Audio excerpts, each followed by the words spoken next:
Oi, gente! Hoje a gente vai falar sobre fotossíntese, um processo biológico essencial para a manutenção da vida no planeta Terra.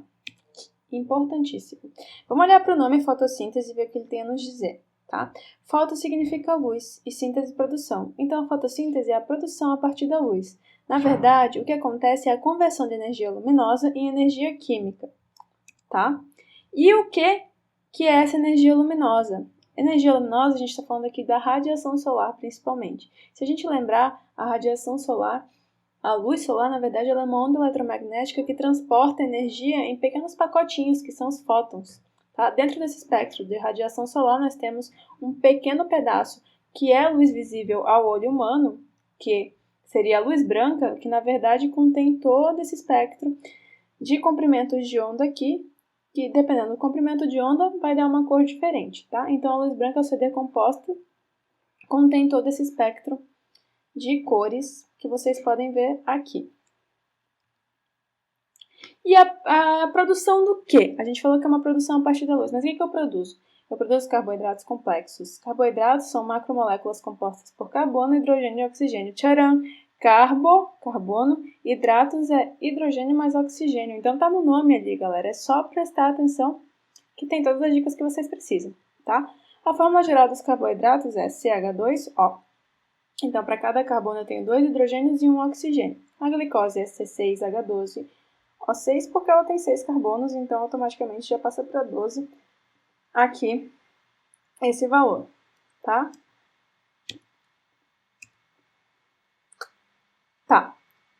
Vamos olhar a equação da fotossíntese. A partir de gás carbônico e a água, que são reagentes inorgânicos, eu produzo glicose. Um reagente orgânico produz oxigênio, que vai ser liberado para a atmosfera e usado em diferentes processos, como a respiração celular, e ainda produzo água também, tá? Para isso eu preciso de luz solar ou luz artificial, porque a fotossíntese também acontece sob luz branca artificial, por exemplo. Eu preciso de sais minerais e eu preciso de pigmentos fotossintetizantes, tá? A fotossíntese é uma reação endotérmica. Por quê? Porque ela absorve energia. Se eu estou partindo de reagentes mais simples para produtos complexos, reagentes inorgânicos de menor energia, para produtos orgânicos de maior energia, eu preciso absorver energia. E por isso que é dita reação endotérmica. É uma reação anabólica também, porque eu parto de moléculas menores, que seria o gás carbônico e a água, e produzo uma molécula maior, que é a glicose. Tá? Por isso, uma reação anabólica. E ela origina moléculas orgânicas, como a glicose, a partir de moléculas inorgânicas, gás carbônico e água. Tá? Essa equação da fotossíntese que eu mostro aqui para vocês mostra da onde que vem o carbono, que vem do CO2, da onde que vem o hidrogênio da água, da onde que vem o oxigênio da glicose, que também é do gás carbônico, mostra que o oxigênio vem, na verdade, da água e não do gás carbônico, e que a gente ainda produz água, tá? Só que ela não está balanceada. A fórmula balanceada da fotossíntese está mostrada aqui embaixo. Então, a partir de 6 gás carbônicos e 12 moléculas de água, eu consigo produzir uma glicose e libero 6 moléculas de oxigênio A2 e 6 moléculas de água. Quem é que realiza a fotossíntese? São os organismos fototróficos, tá? Que são plantas, algas e algumas bactérias.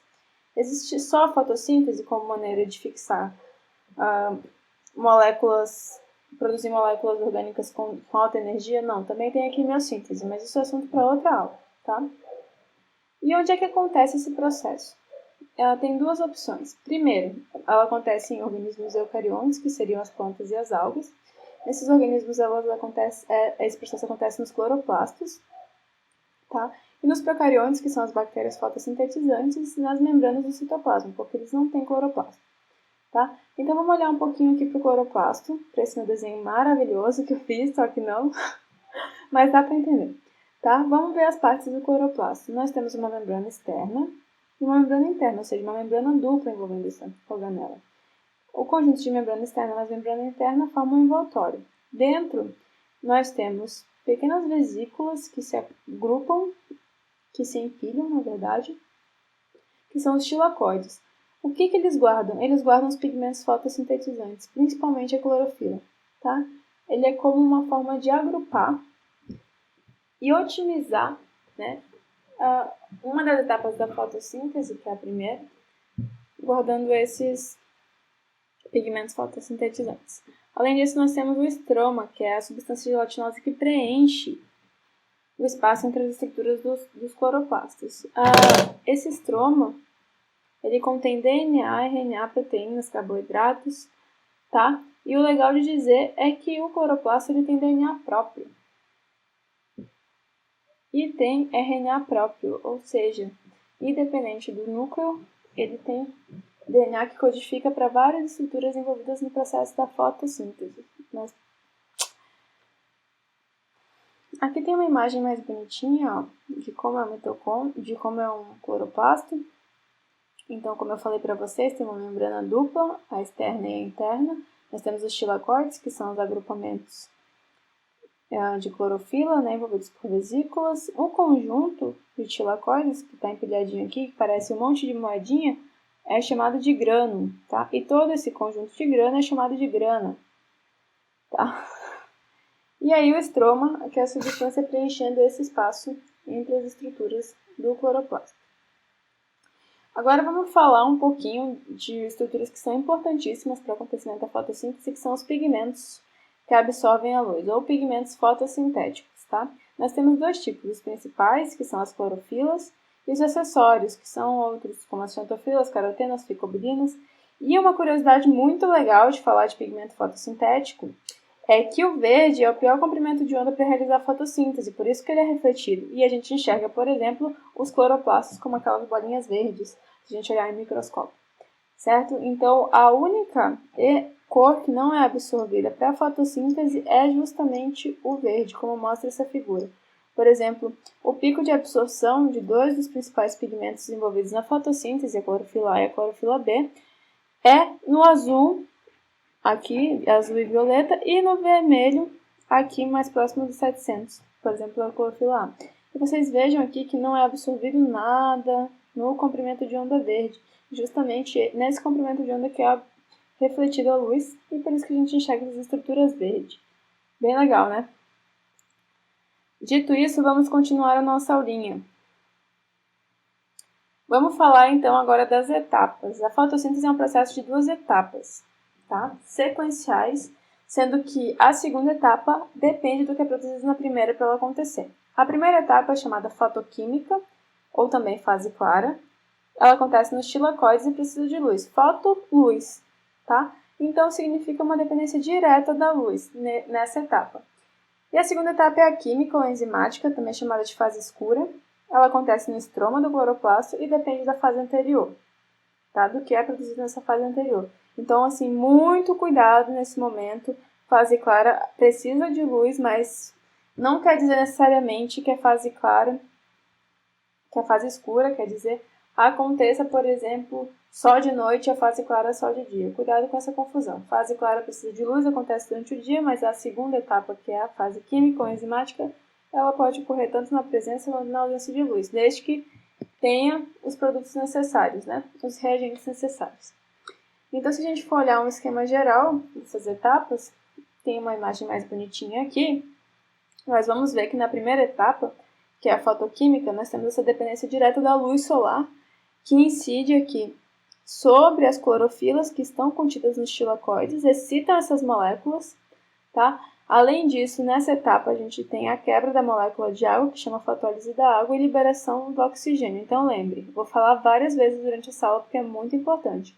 O oxigênio molecular liberado, que a gente usa para respirar, para fazer respiração celular, ele vem da água, ele não vem do gás carbônico, tá?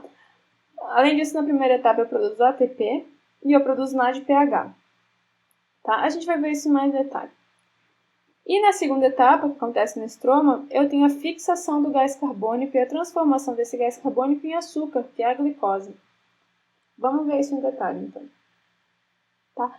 Vamos começar pela etapa fotoquímica. Então, foto significa luz, isso significa que essa etapa possui uma dependência direta da luz para ocorrer. Ela acontece nos tilacoides, que são os agrupamentos de clorofila, de pigmentos fotossintéticos. E como é que acontece essa etapa?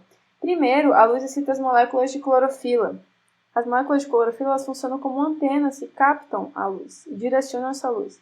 Tá? A excitação, por meio da energia luminosa, acarreta na liberação de elétrons de alta energia. Esses elétrons de alta energia eles são usados na produção de ATP, ou seja, acontece uma transferência energética. Eu pego esses hidrogênios que têm muita energia e armazeno a energia deles em ATP, tá? Que é a moeda energética da célula. Como é que eu chamo o nome do processo de produção de ATP com auxílio da luz? Fotofosforilação. Com auxílio da luz eu junto um ADP, que tem 2 fosfatos, e um fosfato inorgânico e formo o ATP, tá? Além disso, nessa etapa, a água é quebrada com auxílio da luz. Então, acontece o que? A fotólise da água. Lise quebra, fotoluz quebra com auxílio da luz da molécula de água, tá? A quebra da molécula de água, ela gera íons de hidrogênio, que são captados pelo NADP+, que está oxidado, e gera também oxigênio, que é liberado para a atmosfera em forma de O2, que é o que a gente usa para respirar.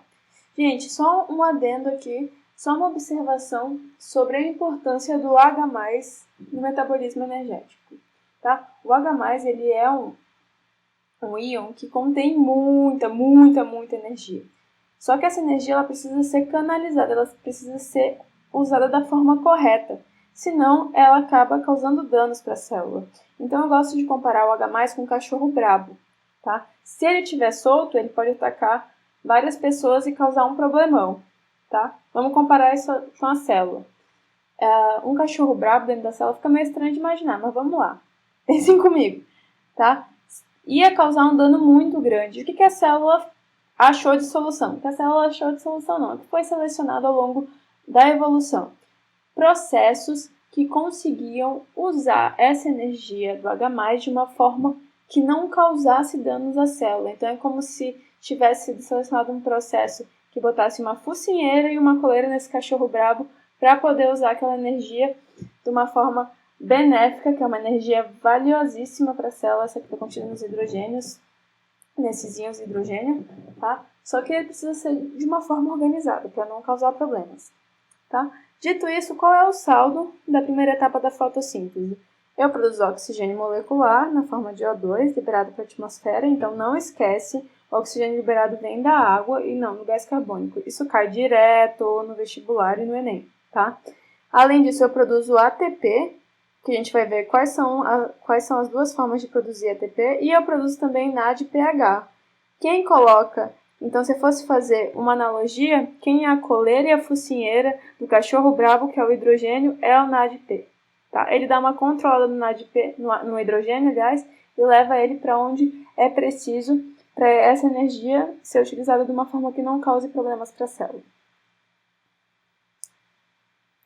Tá, mas aí o importante vocês saberem é aquilo lá que eu falei da fase fotoquímica, tá? Produz ATP, produz NADPH+, e libera oxigênio para a atmosfera. Mas como eu sou uma pessoa que gosta de falar muito, e vocês estão com muito tempo para me ouvir, eu vou falar um pouquinho mais da etapa fotoquímica, porque às vezes cai um pouquinho mais de detalhe do que a gente gostaria, tá? Então, vou falar primeiro da molécula de clorofila, que é um dos principais pigmentos fotossintetizantes, tá? Esse aqui que está no exemplo é a clorofila A, nesse meu desenho maravilhoso, tá? Vocês conseguem ver que é o importante.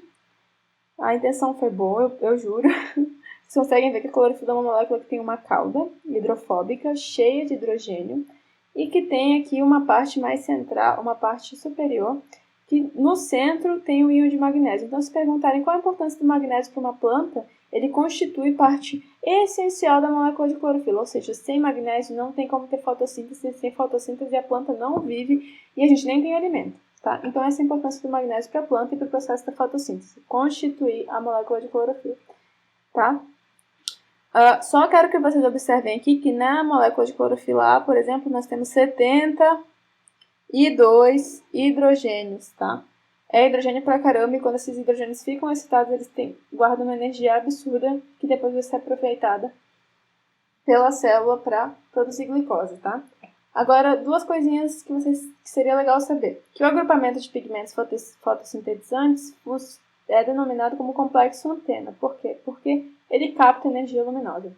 Além disso, dentro desse agrupamento, nós temos um local onde os estímulos luminosos são processados, que é o centro de reações. E se a gente pegar o complexo antena mais centro de reações, a gente vai ter o que a gente conhece como fotossistema, que são estruturas responsáveis por captar e interpretar os estímulos luminosos. tá? E como eu falei para vocês, esses pigmentos fotossintetizantes estão nos tilacoides, então os fotossistemas também estão nos tilacoides, certo? Tá. E o que é importante saber antes de continuar? Tem mais coisas que eu preciso saber? Tem mais coisas que você precisa saber. Os elétrons que ficam excitados aqui na molécula de clorofila, né, com o auxílio da luz, eles atingem um elevado nível de energia. Então, quando a luz incide aqui sobre essa cauda, ocorre uma agitação louca aqui desses elétrons. Olha que legal, o mouse fica maior. Tá? E esses elétrons, eles precisam ser captados por um aceptor, que nesse caso é o NADP, para não causar dano para a célula, como eu expliquei para vocês. Tá? Vamos ver o que mais que tem aqui. Tá. Então, gente, eu falei para vocês que tem produção de ATP nessa primeira etapa, mas esse ATP ele pode ser produzido de duas formas, de uma forma cíclica ou de uma forma acíclica, tá? Então, na primeira forma que eu escolhi aqui para vocês, é a fotofosforilação acíclica, que é a produção de ATP utilizando energia luminosa, tá?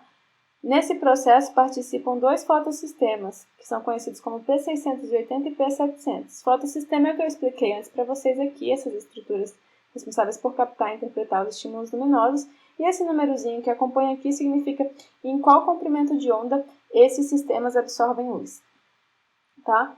Vamos olhar para a figura que, apesar de parecer mais difícil, não é, tá? Vamos lá que eu vou ajudar vocês a entender essa figura. Quando a gente tem a incidência da luz solar, esse fotossistema, que por incrível que pareça vem primeiro 2 do que 1, aí vocês não ajudam também, né, gente? Quando a gente tem a incidência solar, da luz solar aqui nesse fotossistema 1, aqueles elétrons da clorofila ficam altamente excitados e atingem um nível energético muito mais alto, que está sendo demonstrado aqui por essa seta em direção acima. E essa seta toda encurvadinha aqui significa alta energia, tá? Aí, esses elétrons precisam ser transportados de uma maneira organizada para não causar dano para a célula, como eu falei para vocês. Então, eles vão sendo transportados por diferentes transportadores de elétrons que são citocromos, até chegar no fotossistema 1, que é o P700. Tá? Nesse processo, eles vão perdendo energia, vão liberando energia, parte dessa energia. E parte dessa energia é aproveitada, então, para sintetizar ATP. Tá? E esse transporte de elétron, no final, o que é o objetivo? O que é entregar esses elétrons para o NADP. Tá? Para esse NADP depois ir lá para a segunda etapa da fotossíntese e levar esses íons hidrogênios para eu formar a glicose. Certo, gente? Agora sim, como esse fluxo de elétrons é unidirecional e eu vou perdendo elétrons ou vou usando a energia deles para produzir ATP ou para transferir para o NADPH, esses elétrons eles não voltam, por exemplo, para o fotossistema 2. Então, por isso que é fotofosforilação acíclica, tá? Porque não volta para a molécula original.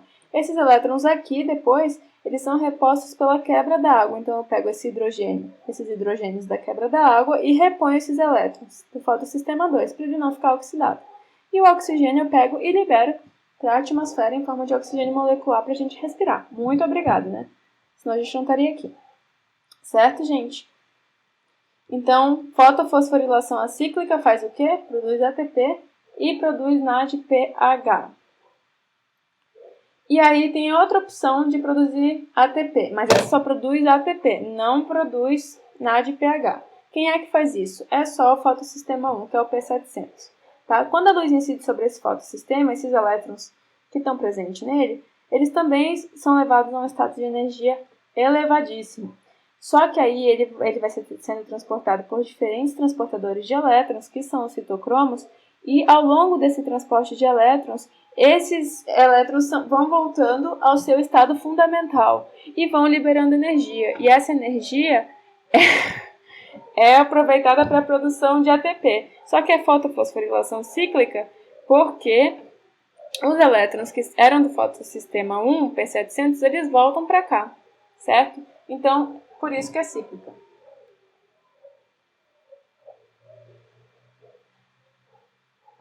Dito isso, a gente já aprendeu que a primeira etapa fotoquímica, ela produz ATP, ela produz NADPH e ela libera oxigênio molecular. Ufa! Então, acabou. Então, agora vamos ver para que precisa produzir essas moléculas, tá?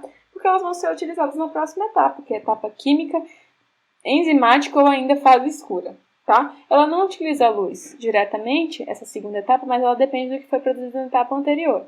Ela acontece no estroma. Gente, se eu falei para vocês que a função dos tilacoides é agrupar moléculas de clorofila e que as clorofilas têm resposta direta à luz, e nessa fase eu não uso luz, não tem por que acontecer no tilacoide. Na verdade, ela acontece no estroma. E uma dica, aquela das decoreba, que vocês gostam de usar, é fase escura, acontece no estroma. Então, lembrem dessa diquinha para decorar. É chato decorar, eu sei, mas às vezes é preciso pra gente entender, tá?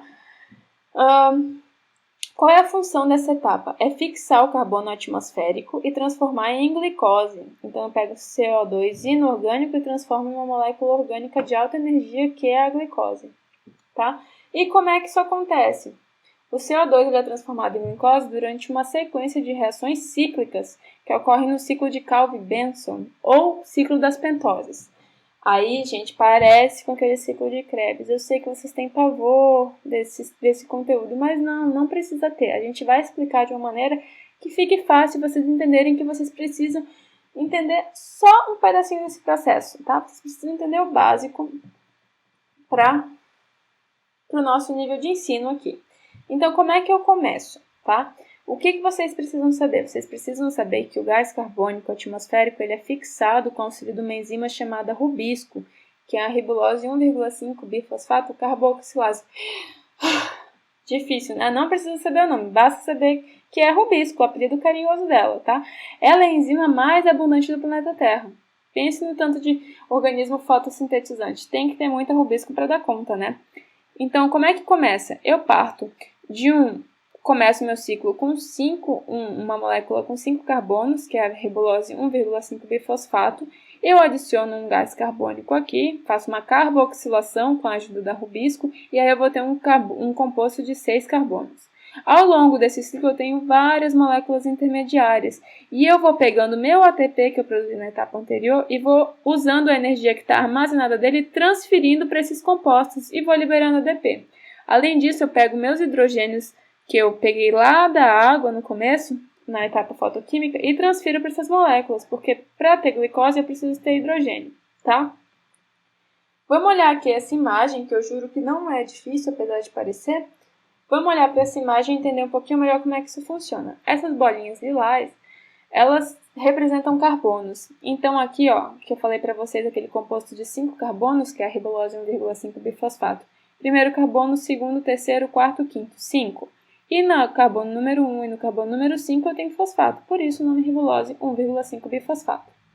Aí aqui está mostrando a entrada de 3 gases carbônicos para depois fazer sentido o que vai aparecer aqui, tá?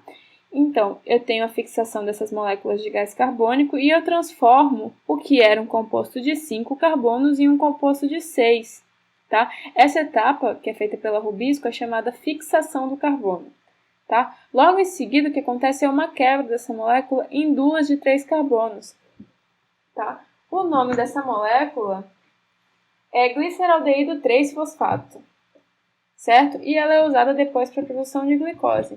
Mas antes de ser usada para a produção de glicose, eu preciso armazenar um pouquinho de energia nela. E eu pego essa energia, armazeno por meio da quebra de ATP. Então, eu transfiro a energia que estava nessa ligação fosfato do ATP para essas moléculas, para elas guardarem a energia que eu quero, tá? E eu também pego meus hidrogênios, que é a etapa da redução, e adiciono nessa molécula, porque eu preciso ter hidrogênio para ter glicose, senão não rola, senão não é um carboidrato, né, gente? Tá? Aí, logo em seguida, o que acontece? Eu formei o gliceraldeído 3-fosfato, que tem 3 carbonos e um fosfato. Essas moléculas aqui são as unidades básicas estruturais para formar os diferentes carboidratos. Por exemplo, se eu quero formar glicose, tem 6 carbonos, então eu junto 2 gliceraldeído 3-fosfato. Se eu quero formar outros tipos de moléculas de carboidratos mais complexos, eu também parto dessa molécula, mas eu faço uma construção diferente, tá?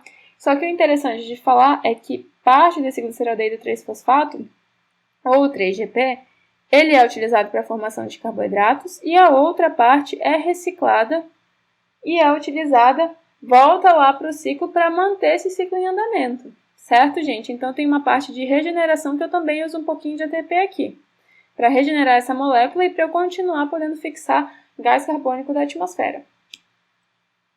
Gente, dito isso, tá vendo como nem é tão difícil assim a fotossíntese?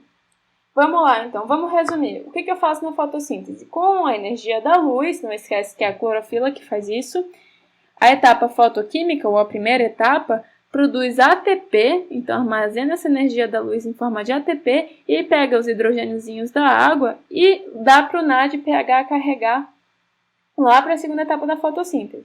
De quebra, eu produzo oxigênio para a atmosfera por meio da quebra da água. Então é assim que a gente pode, que todos os organismos aeróbicos podem sobreviver, né, gente, com esse oxigênio que é liberado durante a fotossíntese. E não esquece, acontece nos tilacoides, que é o agrupamento de clorofilas, tá? Aí, eu pego na segunda etapa o ATP que eu produzi e o NADPH, mais os hidrogênios que estão do ladinho dele, e junto com o gás carbônico para transformar em glicose, por meio do ciclo de Krebs. Ah! Errei aqui, gente. Não é ciclo de Krebs, é ciclo de Calvin. É que eu estava fazendo uma aula de respiração antes e me embananei aqui. Mas, gente, por favor, corrige. Não é ciclo de Krebs, ciclo de Calvin ou ciclo das pentoses, tá?